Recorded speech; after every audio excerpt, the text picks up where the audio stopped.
Big Boss season 7 live updation നോക്കാം. നമ്മുടെ wild കാർഡായി വന്ന ലക്ഷ്മി വന്ന സമയത്ത് എന്തൊരു ആറ്റിറ്റ്യൂഡായിരുന്നു. ഒരു ബോസി ആറ്റിറ്റ്യൂഡായിരുന്നു. എല്ലാവരും കയറി ഭരിക്കുക, മൊത്തത്തിൽ ഒരു റൂഡ് വൈബായിരുന്നു. വന്ന അന്ന് തന്നെ ഫ്ലോറിൽ മുടി കിടക്കുന്നു എന്ന് പറഞ്ഞ് അതിന് പ്രശ്നമുണ്ടാക്കുക. അതിനുശേഷം ടോയ്ലറ്റ് ടീമിലായ സമയത്ത് ക്ലീനിങ്ങിൻ്റെ ഭാഗമായി ആര്യൻ്റെ ഡ്രസ്സ് എടുത്ത് സോഫയിൽ നിന്നും താഴെ കളയുക. കുറച്ച് ക്ലീനിങ് പ്രശ്നമുള്ള വ്യക്തിയൊക്കെ ആയിരുന്നു. എന്നാൽ ഇന്ന് ആ ലക്ഷ്മിയാണോ ഇത് എന്ന് തോന്നിപ്പോകുന്ന വിധത്തിലാണ് ലൈവില് ലക്ഷ്മിയുടെ പ്രകടനങ്ങൾ. എല്ലാവരും കൂടി സാറ്റ് കളിക്കുന്നു.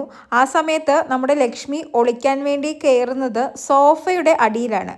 ഫ്ലോറിൽ കുറച്ച് മുടി കിടന്നതിന് പ്രശ്നമുണ്ടാക്കിയ വ്യക്തിയാണ് സോഫയുടെ അടിയിലേക്ക് കയറിപ്പോയി ഒളിച്ചിരിക്കുന്നു.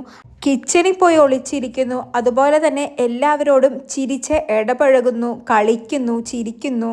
ഒന്നേൽ ലക്ഷ്മിയുടെ ഒറിജിനൽ ക്യാരക്ടർ ഇതായിരിക്കും. ഇതാണ് റിയൽ ലക്ഷ്മി. ആ ബോസി ആറ്റിറ്റ്യൂഡൊക്കെ ബിഗ് ബോസ് ഹൗസിലേക്ക് വന്നപ്പോൾ വെറും അഭിനയം മാത്രമായിരിക്കും. അല്ലെങ്കിൽ ബോസി ആറ്റിറ്റ്യൂഡ് തന്നെയായിരിക്കും റിയൽ ലക്ഷ്മി. ബിഗ് ബോസിൽ വന്നതിന് ശേഷം വന്ന മാറ്റങ്ങളാവാം ഇത്. കാരണം കഠിനഹൃദയനാണെന്ന് സ്വയം വിശേഷിപ്പിക്കുന്ന അനീഷ് വരെ മാറി തുടങ്ങി. കുറച്ചൊക്കെ മനസ്സലവ് വന്നു തുടങ്ങി. അപ്പോൾ ലക്ഷ്മിക്കും മാറ്റങ്ങളാവാമല്ലോ. അങ്ങനെ എന്തായാലും കുറച്ചു നേരമായി ലൈവിൽ കളികളും ചിരികളുമാണ്. ആദ്യം പെൺപട മാത്രമാണ് സാറ്റ് കളിക്കാൻ വേണ്ടി തുടങ്ങിയത്.